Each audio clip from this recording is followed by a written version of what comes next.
إن الحمد لله نحمده ونستعينه ونستغفره ونستهديه. الحمد لله الذي هدانا لهذا وما كنا لنهتدي لولا أن هدانا الله، والصلاة والسلام على سيدنا محمد المبعوث رحمة للعالمين وعلى آله وأصحابه أجمعين. ثم إنا نسألك علما نافعا ورزقا طيبا وعملا متقبلا. ده سامع ولا ده؟ دعوة. اللهم افتح علينا فتوح العارفين ورزقنا فهم النبيين وحفظ المرسلين والحام الملائكة المقربين يا رب العالمين. أجعل مجلسنا هذا مجلسا ترضاه، مجلسا تحفظه الرحمة وتنزل فيه السكينة وتخشى الملائكة وتذكرنا فيه في من عندك. Ya Allah, kami mohon kepadamu ilmu bermanfaat, rezeki yang baik, yang halal dan amal yang kau terima. Ya Allah, bukakanlah ke atas kami pembukaan orang-orang yang arif.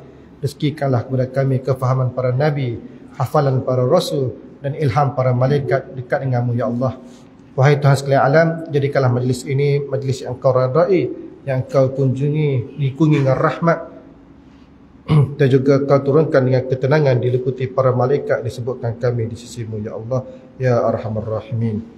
Alhamdulillah, syukur kita kepada Allah Subhanahu Wa Taala. Assalamualaikum warahmatullahi wabarakatuh. Tengok misalnya ni. Alhamdulillah, syukur kita Allah Subhanahu Wa Taala kerana beri lagi kita peluang pada hari ini berjumpa. Minggu lepas amal pun 50-50 dah. Ada mikir nak buka puasa mana kita. Lama kan main ngerik dengan lapar. Alhamdulillah, ada Allah takdir comel waladah.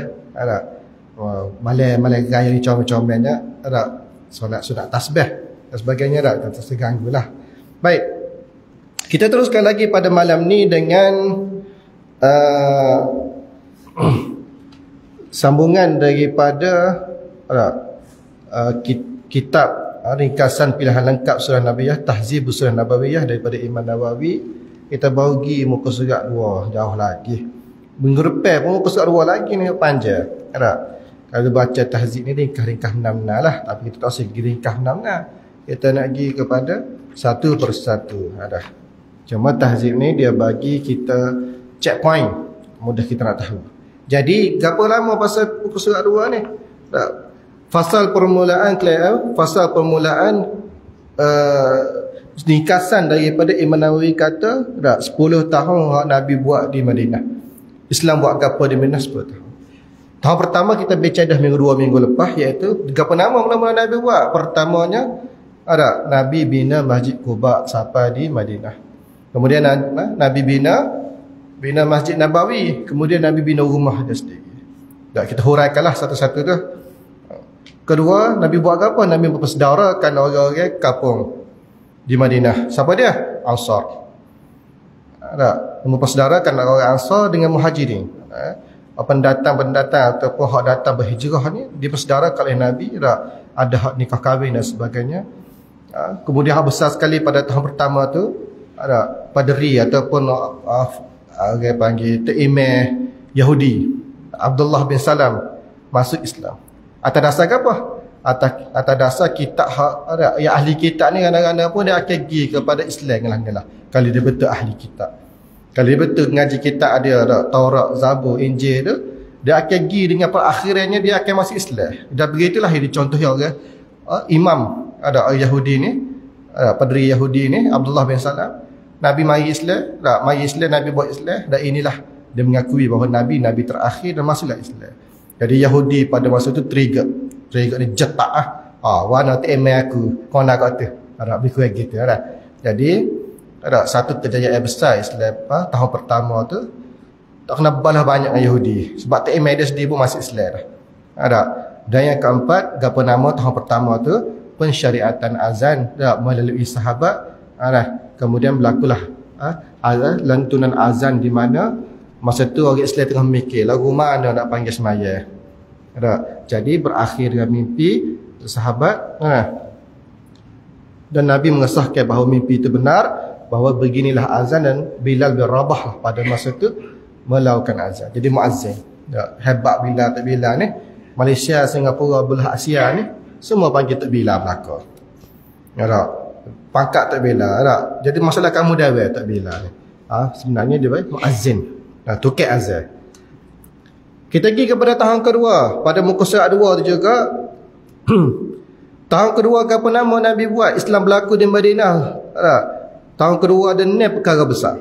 Jadi catat kat Al-Imam Nawawi 6 perkara besar. Yang pertama, pada tahun kedua hijrah inilah peristiwa pertukaran arah kiblat ke Kaabah pada 16 atau 17 selepas hijrah pada bulan Syaban.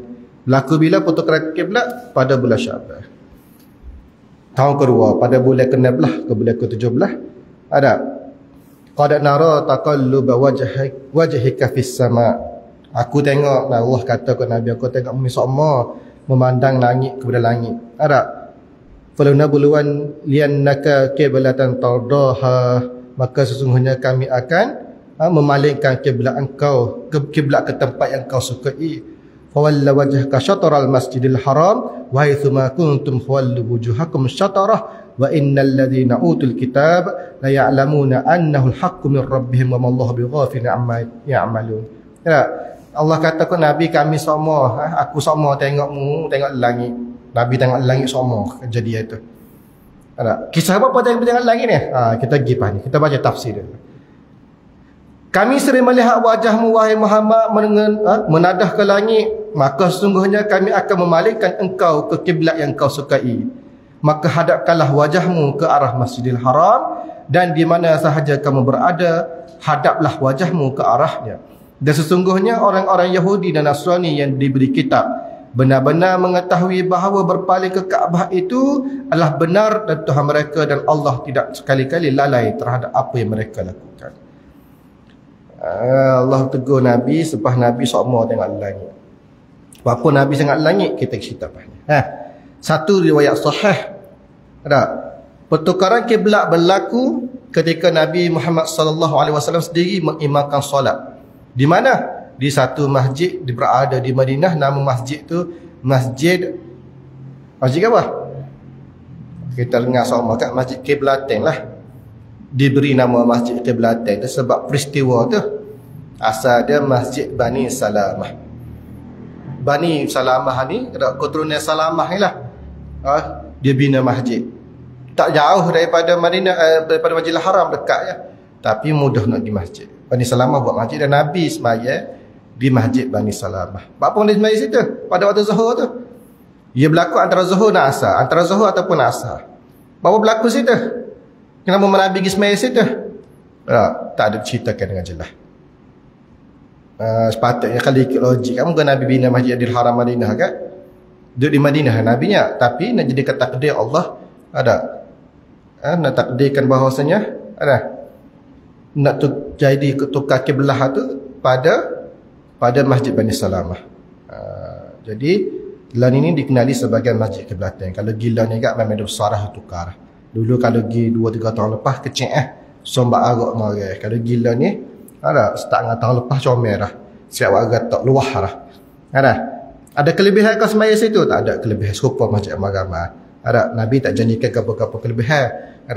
Masalah ngamu tawih kita ni kan, aduh kalau boleh kat Indo kan, semaya sini ambil berkat bla bla bla berat jadi kelebihan tabarruk pula. Kita pergi kalau masjid pergi ziarah, masjid Qiblatain ke, masjid syuhada ke, perkuburan syuhada Uhud tu.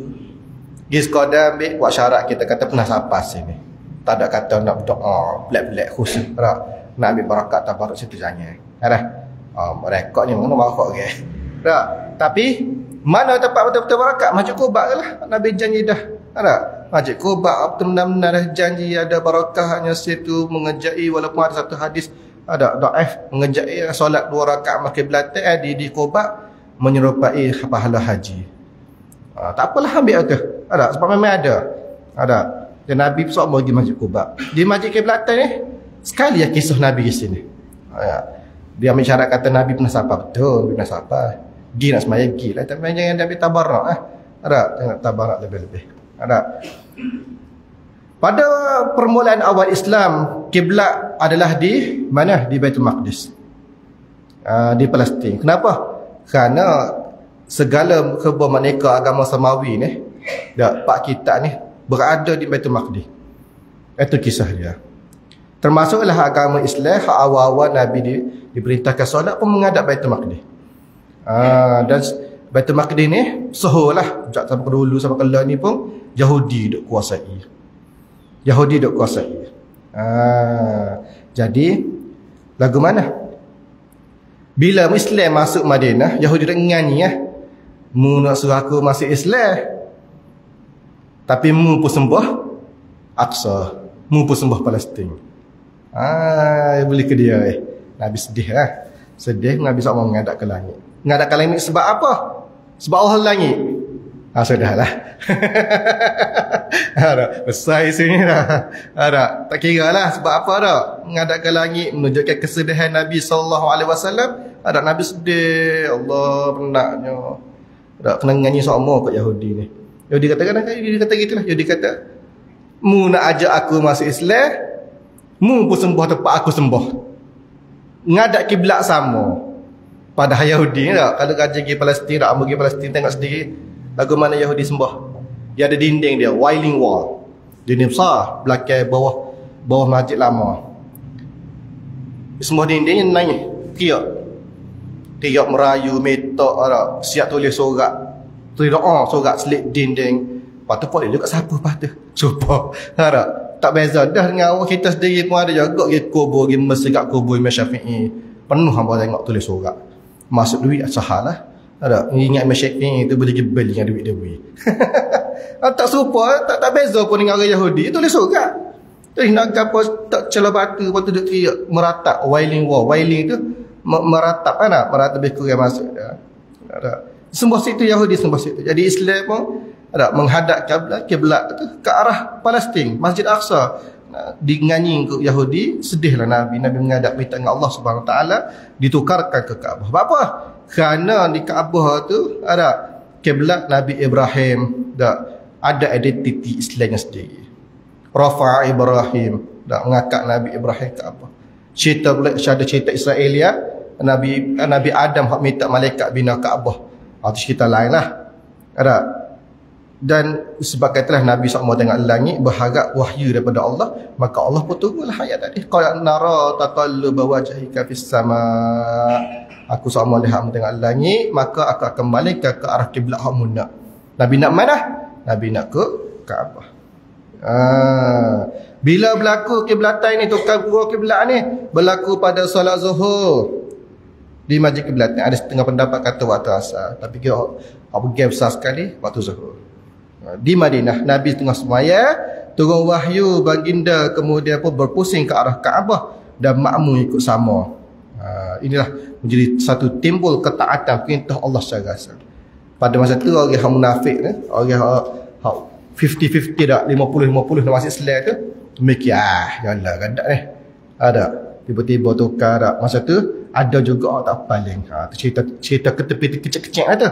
Cerita tak diceritakan dengan detail, tapi adalah orang-orang munafik kata ada. Situlah tengoknya orang munafik. Dia kata kan dia kata malu ke Yahudi dah. Padahal dia ikut Nabi dah. Malu ke Yahudi dah. Dia kata sahabat tak semua masuk syurga.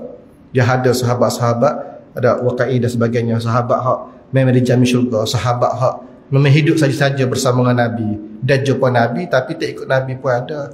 Munafik dan sebagainya. Lepas tu disitulah mengujinya keimanan orang Islam. Munafik main ni. Kok mana sebab Yahudi cocok? Yahudi kata apa? Satu hadis kata, satu riwayat, Yahudi main nyanyi pula patah.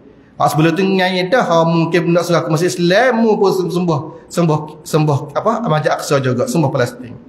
Lepas pada Allah suruh tukar kiblat, Nabi tukar kiblat, Yahudi main nyanyi pula jadi lepas tu dah. Sampai kala ni dia main sama, main provoke.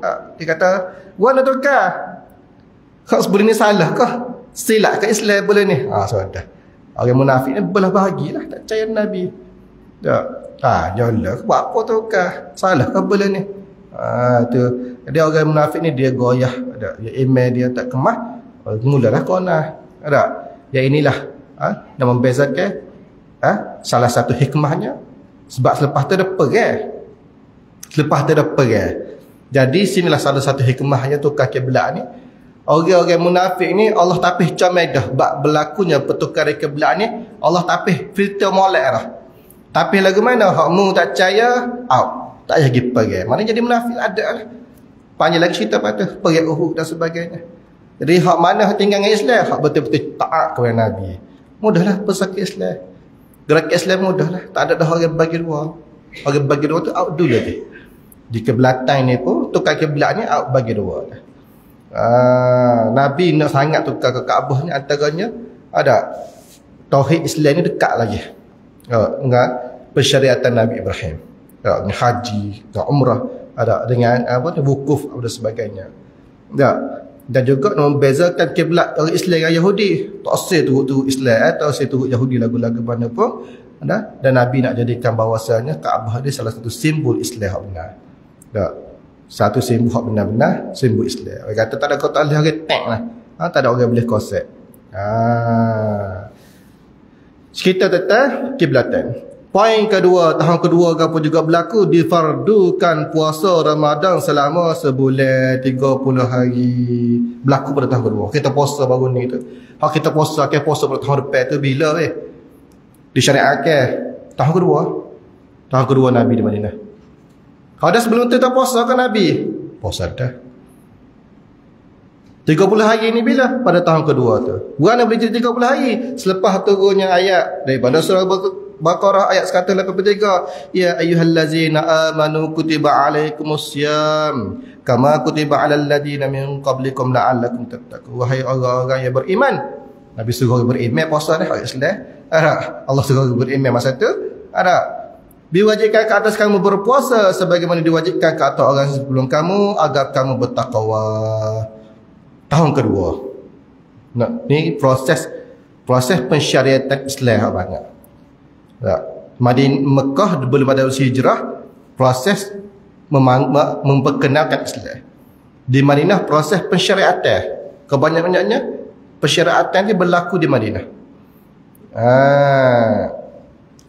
Sebelum difardukan 30 hari puasa ni, orang Islam puasa juga.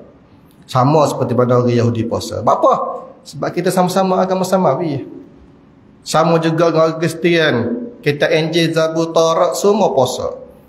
Sebab tu Allah kata seperti mana kutiba alaikumussyam kama kutiba alal ladzina min qablikum. Seperti mana hak diutuskan, difardukan puasa orang sebelum-sebelum ni. Orang sebelum-sebelum ni siapa dia? Yahudi, Nasrani dengan ni lah Kristian tak? Zabur, Taurat, Injil. Dia puasa juga apa dia? Bila puasa? Puasanya pada hari Ashura sahaja, 10 Muharram sehari tu. Kewajipan puasa orang Yahudi. Sebelah ni dia puasa. Ada percaya, dia pegang lagi, berpegang teguh lagi. Ada arahan perintah Allah suruh puasa 10 Muharram, puasa. Ada, tapi tak jumpa lagi Islam dia. Tak jumpa, tak masuk Islam dia. Tak. Pada lagu mana diwajibkan kepada Islam? Diwajibkan semula Nabi perintahkan 30 hari puasa ni untuk membezakan, untuk melengkapkan syariat. Hari Islam ni ada khas. Puasa khas bulan Ramadan. Tak serupa dengan Yahudi, tak serupa dengan Nasrani. Tak serupa dengan agama samawi lain. Orang-orang yang sebelum kamu tu merujuk kita adalah orang Israel, Bani Israel, orang Yahudi. Sama diperintahkan puasa pada hari 10 Muharram, hari Ashura.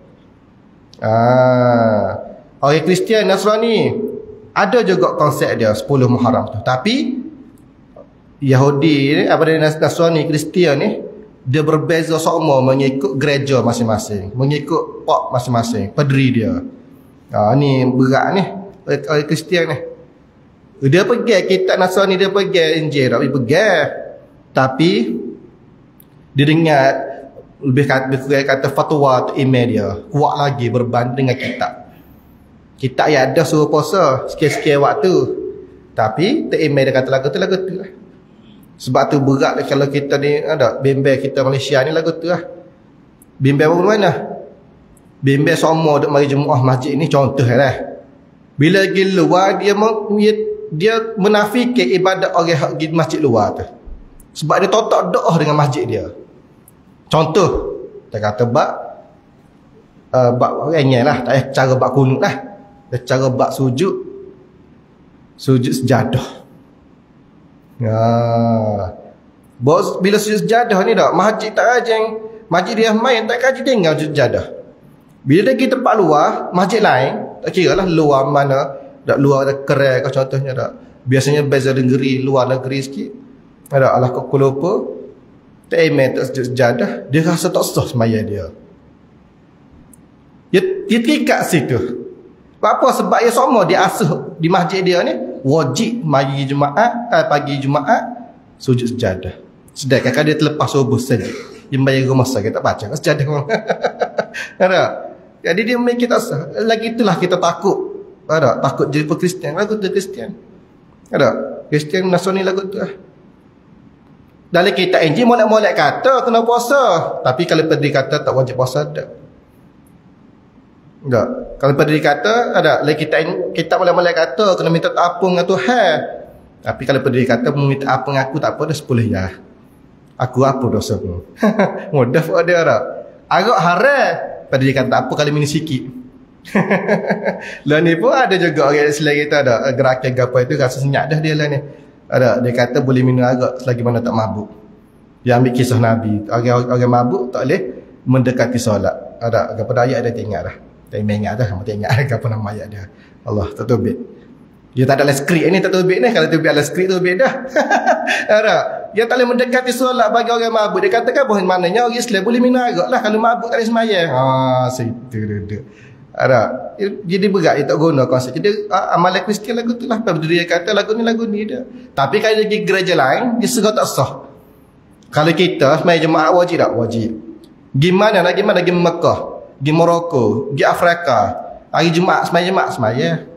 Awak dia kalau sembahyang ke apa orang Kristian? Dia kupoi ke apa? Ahad. Tak. Dia pergi luar, Ahad dia tak pergi dah gereja. Tak wajib dah bagi dia. Hak wajib dia tempat dia asal tu. Tu setara orang beriman.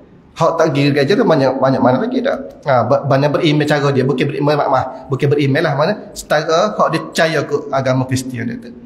Dia ikut gereja dia saja. Kita takutlah orang Islam kita ni ikut masjid kita aja. Kita tempat orang tak usah membayar. Orang dia tempat orang tak kena membayar lagu ni. Dia tak ada keterbukaan. Dia tak pergi kepada fiqh sebenar. Dan umat para Nabi terdahulu juga puasa. Antaranya Nabi Musa puasa, Nabi Daud puasa, Nabi Isa puasa. Dan jangan juga Nabi-Nabi lain puasa. Berkonsepkan dia puasa tu sebab dia bertaubat. Tak ada lagi kitab ni hamba. Ni hamba apa panggil dobit keluar dah. Puasa sebab dia bertaubat. Puasa sebab dia muhasabah. Puasa juga sebab dia rasa dekat dengan Allah. Nabi-nabi terdahulu. Sebab itulah ayat tu kutiba 'alal ladzina min qablikum la'allakum tattaqun. Seperti mana diwajibkan ke atas orang-orang sebelum kamu. Jadi nak membezakan Islam ni tak. Nabi suruh puasa 30 hari. Bapa tak disebut dalam ayat tadi orang Islam dah supaya Islam ni orang Islam ni tak rasa pun bahawasanya bapa disebutkan la'allakum tattaqun, bapa disebutkan alal ladzina min qablikum, seperti mana orang-orang sebelum kamu, supaya orang Islam ni rasa benda ni bukan benda baru. Tak pernah lah orang Islam namakan orang Islam make kena puasa 30 hari. Tak. Kalau mula ni budak tak lah. Budak wallahualam tak ada baca. Kalau mula ni Kristian, mu nak masuk muallah jadi Islam, kena puasa. Berat nak puasa 30 hari Islam. Tak, mu Kristian benar. Asas-asas mu kena puasa juga. Sebab mu bukan Kristian lah tu. Sebab tu kalau Dr. Nazaki naik kata, kalau mu Kristian, aku lebih Kristian padamu. Tak jatuh tak? Murtad dia? Tak. Sebab kalau betul-betul dia Kristian tak? Dia akan ikut kitab Injil tu dengan betul, dengan benar. Jadi, puasa lah ke mana? Tak? Kalau orang kafir, Yahudi mari, nak masuk Islam. Berat Islam kena puasa 30 hari. Hai, tak pelik dah. Agama mu sebenar kena puasa juga. Jadi nak jadikan bahawasanya benda ni tak, bukan berbeza atau bukan benda baru di Islam. Memang betul-betul agama agama sama wilayah pun kena puasa juga. Cuma Islamnya berbeza sikit. Puasa dia iaitu kena puasa 30 hari. Menunjukkan kesinambungan syariat, bukan satu benda baru. Mana syariat sama je daripada Allah. Zabur, Injil, Taurat semua daripada Allah Subhanahu Wa Taala. Faham?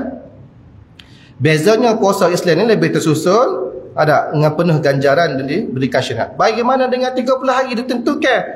Memang 30 hari. Ayat ni tak ayat. Ayat ni kata ya ayyuhallazina amanu kutiba alaikumusiyam. Dia difardukan ke atas kamu puasa. Tak ayat 30 hari. Bagaimana? Kerana Nabi SAW bersabda dalam satu riwayat Bukhari dan Muslim, berpuasalah apabila kamu melihat anak bulan Ramadan dan berbukalah apabila kamu melihat anak bulan Syawal. Jika tak nampak, maka lengkapkanlah bilangan Sya'ban menjadi 30. Tak nampak anak bulan, kena puasa lagi sehari, jadi 30. Nampak anak bulan, boleh raya esok. Ada Allah perintahkan puasa kita sebulan ya, sepanjang tahun. Ada sebulan je Allah perintah kita puasa. Kalau ada hak puasa lebih sebulan, raya petang puasa juga boleh. Ada sebulan setengah wajib. Hak lain itu sunat. Dan sebulan itulah nak kena pulung ibadat betul-betul. Kita duk kumpul resip beli kuih. Beli sekut gaya banyak dah. Tahun ni sikit, tahun lepas banyak. Ada kumpul resip gaya. Nyanyi ada kumpul resip kuih gaya. Kita patut kena kumpul resip pahala banyak. Sebab setahun sekali. Kemudian yang ketiga, difardukan zakat fitrah. Tahun kedua. Tahun kedua juga lah pensyariatan zakat fitrah. Tamat tadi apa? Tamat dia tukar kiblat. Kedua tadi apa? Kedua bulan puasa. Difardukan puasa pada bulan puasa.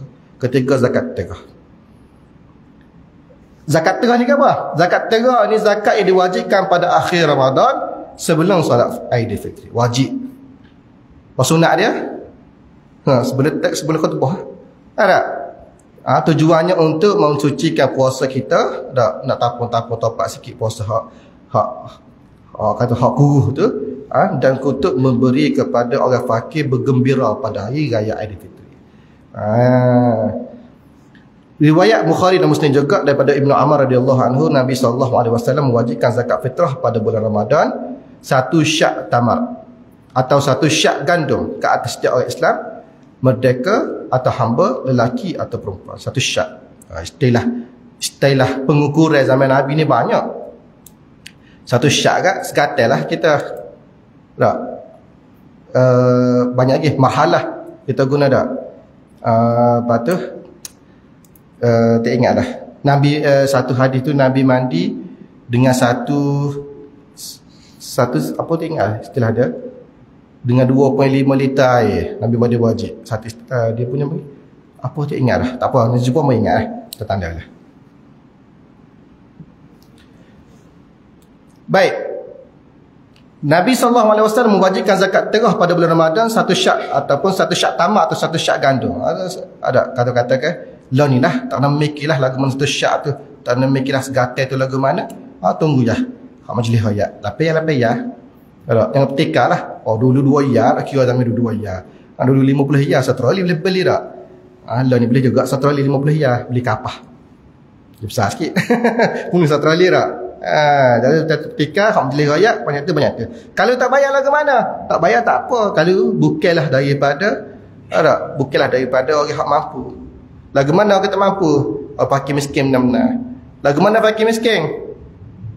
Lagu mana istilah fakir miskin ni? Fakir miskin, fakir tu lagu mana istilah dia? Berat tak jumpa orang fakir ni. Bila tak jumpa, tak terima kelayakan orang fakir ni, maka atas dia wajib.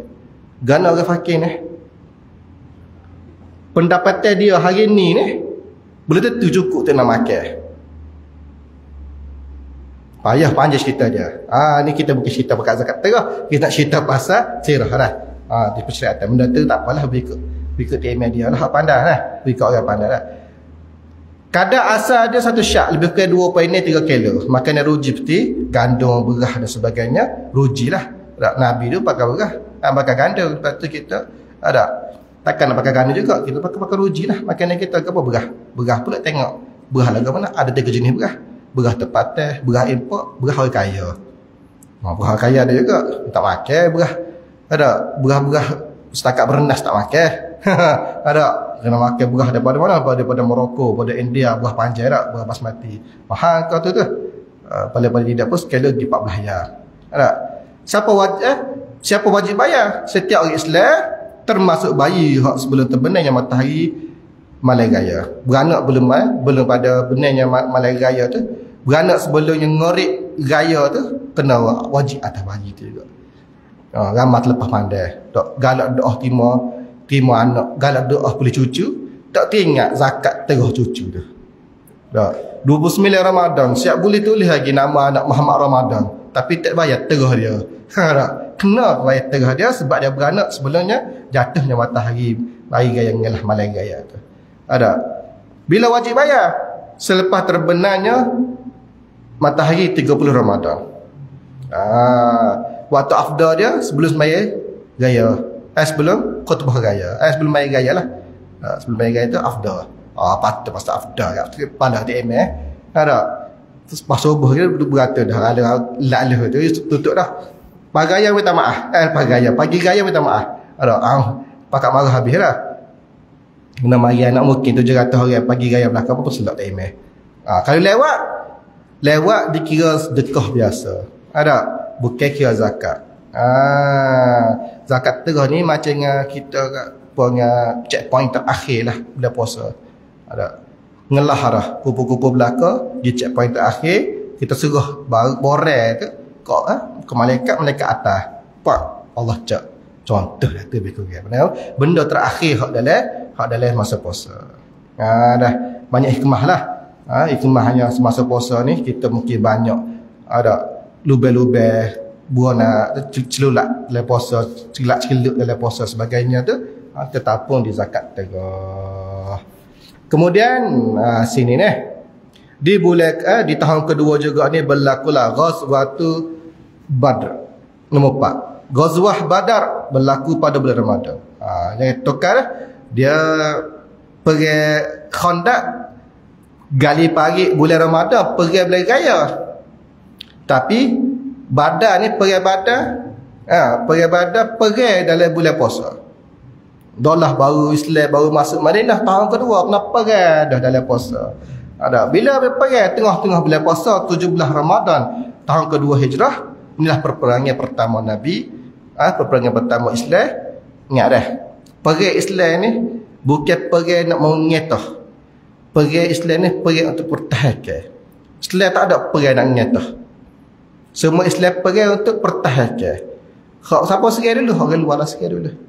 Ada. Berlaku 313 orang tentera Islam. Serang siapa? Diserang siapa? Diserang oleh tentera Quraisy. Main Mekah. Saat Mekah tu mari serang. Ada. Serang 1,000 orang. Lebih kurang. Tujuan asalnya ada. Bukan nak pergi sangat. Tapi sekadar ada. Terhadap kafilah. Sekatan kafilah terhadap dagangan Quraisy yang pulang dari Syam. Tapi orang Quraisy ada. Itu cerita panjang dah. Orang Quraisy ni dia trigger semua. Bapa tak puas tinggi Islam ni orang kafir tak? Tak puas Islam. Dia harus tak pergi. Ada. 17 Ramadan tu jugalah ada difadukan puasa. Ada. Bulan tahun sama difadukan puasa. Bulan pertama puasa ke Islam. Tahun tu jugalah ada pergi. Tadi tukar kiblat orang munafik lagi dah. Ni Nabi ajar puasa buat 17 hari pergi pula. Kau kuat orang munafik nak apa jelas cerita. Itulah atas hikmah dia ada berlaku. Ada. Dan kemenangan besar untuk Islam walaupun sikit. Ada 70 orang kafir terbunuh dan 70 orang kafir juga ditawan. Ada. Antaranya yang terbunuh pada masa itulah Abu Jahal. Habis riwayat Abu Jahal tak ada lah. Abu Lahab lain. Tukar Abu Jahal kena bunuh masa pergi Badar. Abu Lahab kena bunuh bila? Siapa bunuh Abu Lahab? Abu Lahab mati Mekah depan Kaabah. Siapa bunuh? Anak-anak tu dia. Bukan tak bunuh, anak-anak tu dia katak dengan apa? Katak dengan batu, tak belakang berdarah. Siapalah dia? Panggil apa? Nazak. Pabang busuk. Tu Abu Jahal. Abu Lahab. Abu Jahal ni terbunuh semasa peperangan Badar. Ada sebabkan menang lah. Ada orang pun pelik. Aku buat Islam ni. Boleh menang. Maka situlah musuh-musuh Islam ni sedar bahawasanya Islam ni kuat dan ramailah hak masuk Islam. Baik. Dan seterusnya pada tahun yang kedua tu juga adalah perkahwinan. Ada perkahwinan Ali dan Fatimah. Sementara buat perang badan tak. Orang Islam akak senjata masa dulu. Kita ni akak kipah lah ni. Nak juga dah puasa. Ada. Dia tak akak pagi, akak pedih tak boleh puasa boleh. Perang mana-mana. Kita ni letih lah. Orang jawab pula, orang dulu kuat tak apa kita tak pakai Maggi. Apa anda jawab nak kita ni tak? Tapi kan hakikatnya ada. Masa itulah tak ada kipah, tak ada aircon, tak beza orang mujahidah. Ada mujahidah orang dulu dengan kita lah ni. Ada mujahadah orang dulu dengan kita lah ni. Pada tahun kedua tu juga perkahwinan Ali, minta maaf, nombor 5 dah. Pada bulan Syawal selepas perang Badar itulah Nabi SAW tinggal bersama Aisyah radhiyallahu anha. Nabi nikah dengan Aisyah sebelum tu lagi, sebelum hijrah. Tapi mula masuk bersama dengan Aisyah tinggal serumah pada tahun kedua di Madinah. Nabi dengan Aisyah ni berkahwin menikah di Mekah 3 tahun sebelum hijrah. Maknanya 3 tahun sebelum hijrah kata nikah, orang panggil apa, nikah katung ke apa panggil, bukan kontrak tu dah mutaah, nikah katung dah 5 tahun. Nanti 3 tahun sebelum hijrah Nabi nikah dengan Aisyah, tapi tak tinggal sekali lagi, dan 2 tahun selepas Nabi hijrah tahun kedua tu barulah tinggal bersama Aisyah. Jadi kalau katalah pendapat kata Aisyah tu berusia 9 tahun pada Nabi nikah, 9, 10, 11, 12, 13. Pada umur 13 tahun Aisyah digauli.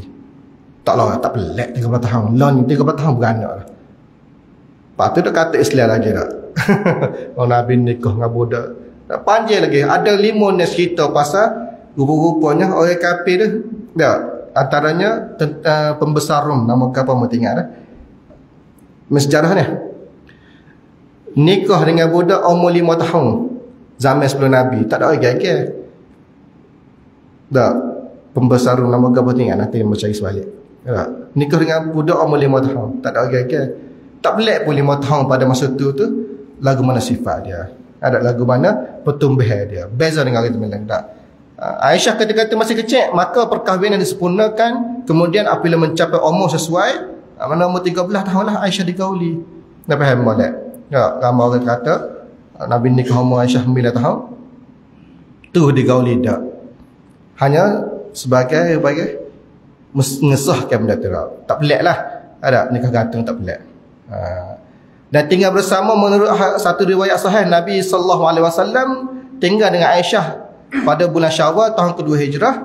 Aisyah dia sebut, Aisyah dia mengaku Rasulullah menikahiku pada bulan Syawal. Menikah tu menggaulilah pada bulan Syawal dan membawaku ke rumahnya pada bulan Syawal. Tak, pada bulan Syawal juga 5 tahun lepas, dan pada bulan Syawal juga pada tahun ni Aisyah dan Nabi berserumah. Jadi apa masih dia situ? Masih ada sunnah lah situ nikah pada Syawal. Sunnah nikah pada bulan Syawal. Nombor 2 nikah bila? Nombor 1 nikah dia bila dulu? Bukan bulan Syawal. Tak siapa lagi sunnah nikah 2 lah.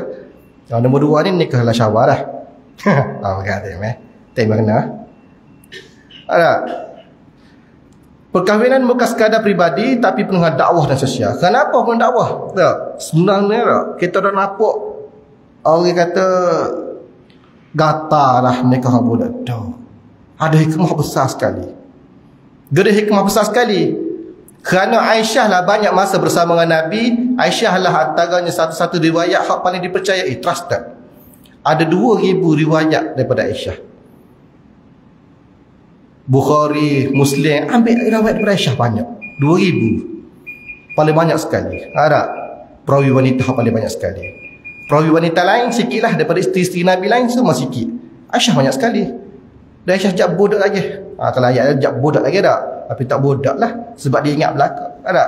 Dan menjadi salah satu sumber ilmu tentang rumah tangga Nabi. Ada. Bab rumah tangga Nabi banyak daripada perawinya daripada Aisyah. Riwayat dari Aisyah bab rumah tangga Nabi. Bab akhlak Nabi. Bab lagu mana Nabi bangun malam, bab ibadat. Tak ada riwayat lain. Semua daripada Aisyah. Lagu mana Nabi bangun. Sehingga ke khilaf pasal apa? Pasal setuh air semaya, batal tak batal, lelaki bini. Riwayat mana? Aisyah. Tak? Lepas tu mula takwil sebab masa tu mungkin sejuk, pakai stocking dan tangan. Tak ada. Ya tak? Tapi sumber daripada mana? Aisyah. Tak. Ada isteri Nabi lain cerita pasal batal semaya tak batal semaya? Tak ada. Lagi mana Nabi bersama dengan isteri? Aisyah juga daripada Aisyah. Ada. Menunjukkan bahawa perkahwinan Nabi bersifat syar'i dan berstrategi benar berstrategi bukanlah semata-mata nafsu. Ada. Dan Aisyah radhiyallahu anha juga menyarankan untuk berkahwin bila syawal sebagai sunnah. Ada. Nikah bila syawal ni sunnah. Ada. Kenapa? Kerana menolak kepercayaan orang Arab jahiliah pada masa itu adalah bulan Syawal ni bulan hak sial. Bulan hak malang ada. Anda kata ada. Bukan setakat orang Arab sebenarnya. Bukan setakat orang Arab, orang kafir tak. Orang Islam dia pun kalau Syiah pun rasa nikah bulan Syawal. Ada Syiah ni mula ni ilawai sebab Ibn Aisyah tak. Ilawai ni Syawal makruh. Ada sampai tu pulak dia punya peraturan oleh Syiah ni. Ada nikah Syawal, boleh anak hak disetubuhi pada bulan Syawal, anak jadi bodoh lah apa, ada macam-macam. Ada kalau nikah bulan ni anak jadi gini. Kalau dah sekedik kena nikah bulan ni. Ada. Jadi itulah benda-benda hak jadi karut-marut dalam masyarakat kita hidup ni. Punya dah cing kalut lagi dah. Tak apa-apa bisa lagi dah. Yang keenam perkahwinan Ali dan Fatimah radhiyallahu anhum. Siapa ni? Ali bin Abi Talib sepupu dan juga anak akak Nabi. Sahabat terawal masuk Islam. Fatimah Zahra ni siapa? Puteri ataupun anak Nabi. Nabi saya sekali bersama dengan Khadijah. Bila berkahwin? Berkahwin pada tahun 2 Hijrah selepas perang Badar. Sama seperti mana Nabi menggawili Aisyah tahun kedua Hijrah selepas perang Badar, iaitu pada Syawal. Ada. Hak rare sekali, hak ganas sekali, mahar ataupun mas kahwin Ali beri kepada Aisyah, Ali beri kepada Fatimah ni ke apa? Berapa ya? Agak-agak. Kita ni balik berapa ya? Berapa jam berapa ya? 5,000 ada. Lebih kurang tak? Kita Kelantan ganas sikit pada dalam borang tu tulis dah mas kahwin suku, hantaran suku. Kita ngomong hantaran Kelantan. Orang luar belah-belah ya. Tak? Sekecil-kecil ni. Sekecil-kecil apa ni? Mas kahwin tu hak pada comel sikit tak? Bahaya kita 10,000, 15,000 sebut dekat nikah aku, terima nikahnya sekali dengan belah-belah ribu tak? Tapi Ali beri ke Fatimah ke apa? Mahar dia siapa tahu? Bukan mah. Bukan tebaga. Bukan duit. Bukan rumah, bukan harta, bukan utah tak. Hanyalah adir, iaitu sebuah baju besi. Bukan kata welfare dak lah nikah botes keping apa anak koci welfare dak. Baju besi. Ali nikah dengan Fatimah, maharnya baju besi. Ada baju besi apa dah? Sederhana. Tapi penuh barakah. Kenapa? Kerana Ali pun faham banyak lagi akan berlaku pada datang. Kehidupan Ali dengan Fatimah ni sangat sederhana dan banyak berkorban. Fatimah sendiri ni lah hak guli tepung, uli tepung, nak tunjukkan riwayat bahawa sebenarnya Tina ni bukan ngelang-ngelang dia panggil apa, kewajipan dia terhadap keluarga menyediakan makan. Memang tak lelaki cari duit. Lah ni masalah peliknya ada kewajipan suami yang mencari rezeki, memberi makan, isteri tolong. Kalau tolong dapat pahala, setakat tu apa isteri nak apa itu saja. Ni Fatimah sendiri boleh tepung tanpa pun Ali suruh, tanpa pun Nabi beri syariat. Ada Nabi sama duk puji-puji mereka berdua ni dan mengatakan bahawa Fatimah ni merupakan penghulu wanita syurga dan pemimpin anak muda syurga. Dengan hasil pada Ali dan Fatimah ni lah bapanya Imam Nawawi sebut pernikahan Ali dengan Fatimah ni sebagai peristiwa penting kerana Ali dan Fatimah ni lah yang melahirkan Hasan dan Husain. Bahawa Islam ni Hasan dan Husain yang pemuda ni, Hasan dan Husain lah dijadikan syurga. Kisah Hasan dan Husain ni panjang pula. Siapa kau jadi kau syiah, kau tu bawa kau ni kena bunuh dan sebagainya. Panjang cerita dia. Jadi satu kisah besar dalam Islam. Perkahwinan bukanlah sekadar kemewahan nak ayatnya.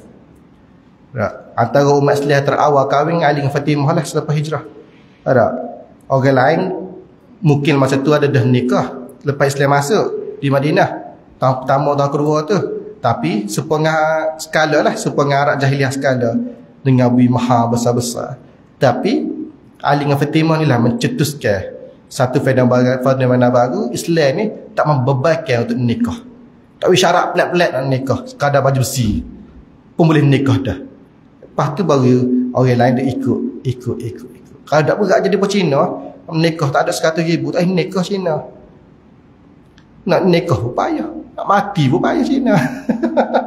Ada berat jadi berat. Jahiliah lagu tu dulu, orang Arab dulu dah. Nak nikah tanya sekian-sekian berapa boleh beli, berapa sekian-sekian berapa. Tak. Ali dengan Fatimah lah memecahkan situasi, membuka ruang Islam sebenar. Nak nikah dengan payah, mudah-mudah ya. Tak, baju besi pun boleh jadikan mahar, boleh jadikan mas kahwin, boleh jadikan nikah. Ada Ali tak mampu nak beri rumah besar, ada, tapi Ali mampu bawa Fatimah ke syurga. Itulah cerita sebenar. Kita dah miskin, maya bermalah. Atau nak mas kahwin mahal-mahal. Setakat sahaja kita malam ini, insyaAllah kita pergi pada minggu depan, insyaAllah kata ada masalah kita berhenti 3 bulan. Minggu depan kita bincangkan pada tahun ketiga, apa Nabi buat pada tahun ketiga. Banyak kepada tahun ketiga ni adalah peperangan, ada peperangan dan pengharaman Arak. Cerita pada minggu depan, insyaAllah. Panjang umur, murah rezeki, sapa pula minggu depan. Allahumma inna nahmaduka wa nashruka ala ma manantu bihi alaina min hidayatul Islam wa nurul iman wa siratul khairul anam. Ya Allah, kurniakanlah kepada kami rasa cinta kepada Nabi-Mu, kemampuan mengikuti sunnahnya dan kekuatan menjalani jejak langkah Nabi-Mu. Ya Allah, anugerahkanlah kepada kami kemuliaan untuk menolong agamanya, walau hanya dengan satu kata ataupun satu doa. Ya Allah, sebagaimana Engkau teguhkan hati para mukmin pada hari Badar, maka teguhkanlah hati kami atas kebenaran. Bantu kami melawan hawa nafsu, ampunkan dosa kami, lapangkan dada kami, rezekikanlah kepada kami untuk bersama Nabi-Mu di syurga. Ya Allah, di syurga firdaus yang tinggi. Allahumma ja'al jam'ana hadza ijtima'ana marhuma wa tafarraqan min ba'dihi tafarraqan ma'suma wa la taj'al fina wa la minna wa la ma'ana syaqiyya wa la marhuma. Ya Allah, jadikanlah pertemuan ini pertemuan yang diberkati dan penuh rahmat, serta perpisahan kami selepas ini perpisahan yang terpelihara daripada dosa dan permusuhan. Janganlah Engkau jadikan dalam kalangan kami orang yang celaka yang terhalang daripada rahmat-Mu. Sallallahu alaihi wasallam Muhammad wa ala alihi wasallam. Alhamdulillah rabbil alamin. Assalamualaikum warahmatullahi taala wabarakatuh.